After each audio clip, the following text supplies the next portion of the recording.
ଜୟ ଜଗନ୍ନାଥ ସାଙ୍ଗମାନେ ଆମେ ସାଙ୍ଗମାନେ ଚାରିଜଣ ଏବେ ନୟାଗଡ଼ ବାହାରିଛୁ। ଭାରି ଇଚ୍ଛା ଥିଲା, ବହୁତ ଦିନ ହେଲା ବୈଷ୍ଣୋଦେବୀ ମନ୍ଦିର ଦେଖିନଥିଲି। ସେଥିପାଇଁ ଆଜି ଆମେ ସାଙ୍ଗ ଚାରିଜଣ ମିଶିକି ସମସ୍ତେ ଯାଉଛୁ। ସାଙ୍ଗ ଥିଲେ ମୋ ଭାଇମାନେ ବି ସବୁ ସାଙ୍ଗ ହେଇକି ବାହାରିଛୁ। ଏବେ ବୈଷ୍ଣୋଦେବୀ ମନ୍ଦିର ପାଖରେ ହେଇଗଲାଣି। ଆଉ ଜଷ୍ଟ ଅଳ୍ପ ବାଟ ଅଛି। ଆମେ ବୈଷ୍ଣବ ପାର୍କିଂରେ ଅଛୁ। ବର୍ତ୍ତମାନ ପହଞ୍ଚିଗଲୁ ବୈଷ୍ଣୋଦେବୀ ମନ୍ଦିରରେ। ଏବେ ଦେଖନ୍ତୁ ଏତେ ସୁନ୍ଦର ପରିବେଶ, ଏତେ ଗଛ ଲତା, ଏତେ ଶାନ୍ତି ଜାଗା କୋଉଠି ବି ମିଳିବ। ଏମିତି ଆମେ ପାର୍କିଂରେ ପଶି ଗାଡ଼ି ରଖି ଏବେ ପୂଜା ଜିନିଷ ସାମଗ୍ରୀ ସବୁ କିଣିବାକୁ ଯାଉଛୁ। ମାଙ୍କ ମନ୍ଦିରକୁ ଯିବା ପୂର୍ବରୁ ପୂଜା ଜିନିଷ ସବୁ କିଣିବୁ। ଏବେ ପହଞ୍ଚୁଛୁ ସାଙ୍ଗ ହେଇକି। ଆଉ କଣ କହିବି, ଏତେ ସୁନ୍ଦର ସବୁ ଭୋଗ ଲଗିଆ ସବୁ ପୂଜା ଜିନିଷ ସବୁ ଯାହା କିଣିବା କଥା ମାଙ୍କ ପାଇଁ କିଣାକିଣି ସରିଗଲା। ଏବେ ବାହାରିଲୁ। ତଥାପି ଆଉ ଗୋଟେ ଜିନିଷ ରହିଥିଲା, ସେଥିପାଇଁ ନେଲୁ ଭୋଗ। ଏଇ ସୁନ୍ଦର ମୂର୍ତ୍ତି ବି ଗୋଟେ ନେଇଛୁ ମାଙ୍କର। ପୂଜା କରି ମାଙ୍କ ପାଖରେ ପୂଜା କରି ନେବୁ। ଏଇଠୁ ଏଇ ପୂଜା ଦୋକାନରୁ ସବୁ ଜିନିଷ କିଣାକିଣି କଲୁ। ଏବେ ଆସିଲୁ ଗେଟ୍ ପାଖରେ ହେଇଗଲୁ। ଗେଟ୍ ଭିତରେ ପଶିଲୁ ମନ୍ଦିର ଭିତରେ। ପ୍ରଥମେ ଦେଖନ୍ତୁ ଏତେ ଶାନ୍ତ ପରିବେଶ, ଲୋକ ବି ବେଶୀ ନାହାନ୍ତି। ଆମେ ପହଞ୍ଚିଲା ବେଳକୁ 2:30 ପାଖାପାଖି ହେଇଯାଇଥିଲା। ଏ ମନ୍ଦିର ପାହାଚ କରୁଛୁ। ପାହାଚରେ ପଶିଲା ବେଳକୁ ପ୍ରଥମରୁ ଏଇଭଳିଆ ଦେଖନ୍ତୁ ଇଏ ରହିଛି, କେତେ ପରିଷ୍କାର ରଖିଛନ୍ତି। ଏଠି ଆମେ ଗୋଡ଼ ହାତ ଧୁଆଧୁଇ କରି ବାହାରିକି ଏବେ ମନ୍ଦିରକୁ ଯିବୁ। ବର୍ତ୍ତମାନ ପହଡ଼ ପଡ଼ିଛି, ଆମେ ତେଣୁକରି ଏଇଠି ପାଖରେ ସବୁ ବୁଲାବୁଲି କରି ଦେଖୁଛୁ। ପ୍ରଥମେ ଏଇଠି ମନ୍ଦିରକୁ ପଶିବା ବେଳକୁ ପ୍ରଥମେ ମାଙ୍କର ଏଇଠି ଗୋଟେ ମନ୍ଦିର ହେଇଛି, ପୁରା କାଚ ଘର ଭିତରେ କରିଛନ୍ତି। ମାଙ୍କ ମାନସିକ ଇଏ ସବୁ ବାନ୍ଧିଛନ୍ତି। ବହୁତ ସୁନ୍ଦର ଦେଖାଯାଉଥିଲା। ଯେମିତି ପହଡ଼ ପଡ଼ିଛି, ସେଥିପାଇଁ ଆମେ ବାହାରେ ବୁଲାବୁଲି କରୁଛୁ। ଏତେ ସୁନ୍ଦର ଜାଗା, ପୁରା ଆମେ ନ ଖାଇକି ବି ଆମକୁ ଏତେ ଶାନ୍ତି ଲାଗୁଛି। ଏଠି ବହୁତ ଶାନ୍ତି ଲାଗୁଛି। ମାଙ୍କ ମନ୍ଦିରକୁ ଆପଣ ଯେତେବେଳେ ବି ଆସନ୍ତୁ ଦେଖିବେ କେତେ ସୁନ୍ଦର ଜାଗା। ପ୍ରଥମେ ଆମର ଗଣେଶଙ୍କର ମୂର୍ତ୍ତି ଅଛି। ଗଣେଶ ବିଘ୍ନହର୍ତ୍ତା ମୁଣ୍ଡିଆ ମାରିଲୁ ଆମେ। ଏଠି ମାଙ୍କର ସବୁ ବହୁତ ସମସ୍ତେ ଆସିଛନ୍ତି। ମାଙ୍କର ପହଡ଼ ପଡ଼ିଛି, ମାଙ୍କୁ ଦେଖୁଛନ୍ତି, ଦର୍ଶନ କରୁଛନ୍ତି। ପ୍ରାୟ ପାଖାପାଖି ଆମେ 2:10 ଯାଏଁ ଅପେକ୍ଷା କଲୁ। ଜୟ ବୈଷ୍ଣୋଦେବୀ ମାତା, ଆସିଛୁ ବୈଷ୍ଣୋଦେବୀ।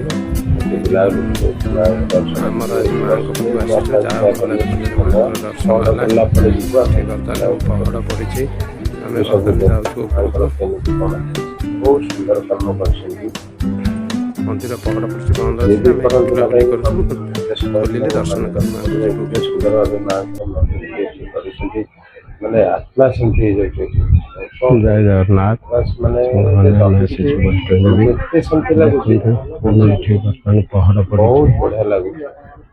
ମାଙ୍କର ପହଡ଼ ପଡ଼ିଛି, ଆମେ ଅପେକ୍ଷାରେ ଅଛୁ। 2ଟା ପରେ ଖୋଲିବ। ଖୋଲି ସାରିଲା ପରେ ଆମେ ଦର୍ଶନ କରିକି ଯିବୁ ମାଙ୍କ ବୈଷ୍ଣୋଦେବୀ। ବାହାରେ ଅପେକ୍ଷା କରିଛୁ, ବୈଷ୍ଣୋଦେବୀରେ ଅଛୁ।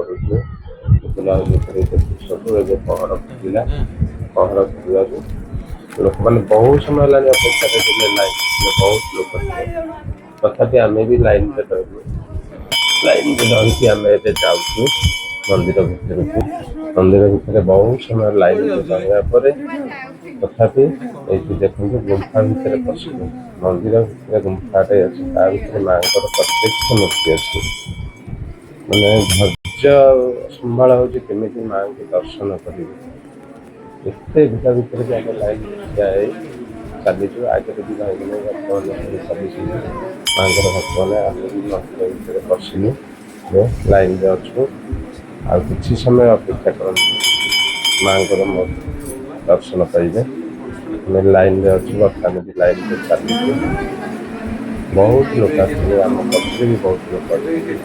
ଆମେ ଆଗରେ ଅଛୁ। ମନ୍ଦିର ଭିତରେ ଗୁମ୍ଫାଟା ଏତେ ସୁନ୍ଦର ଭାବରେ କରିଛନ୍ତି। ଗୁମ୍ଫା ଭିତରେ ମାଙ୍କ ପ୍ରତିମୂର୍ତ୍ତି ଅଛି, ଦେଖିଲେ ଆତ୍ମା ଶାନ୍ତି ହେଇଯାଉଛି।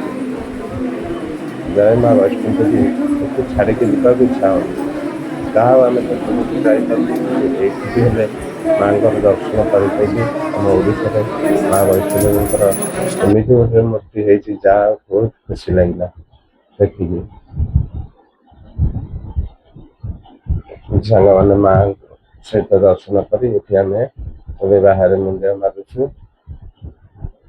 ଦେଖନ୍ତୁ ଏଠି ଭାଇନା ପୂଜା କରୁଛନ୍ତି। ଆଉ ଗୋଟେ ମନ୍ଦିର ଅଛି କାଳ ଭୈରବ ଏଇଠି ପାଖରେ ଅଛି। ଏଇଟା ଦେଖନ୍ତୁ ମାଙ୍କର ମନ୍ଦିର ଗୁମ୍ଫା ଭିତରେ ଥିବା ମୂର୍ତ୍ତି ମାଙ୍କର ଇଏ ପୁରା ଏଇ ଜିନିଷଟା ଦେଖିବା ପାଇଁ ଲୋକ କେତେ କୁଆଡ଼ୁ ଆସୁଛନ୍ତି।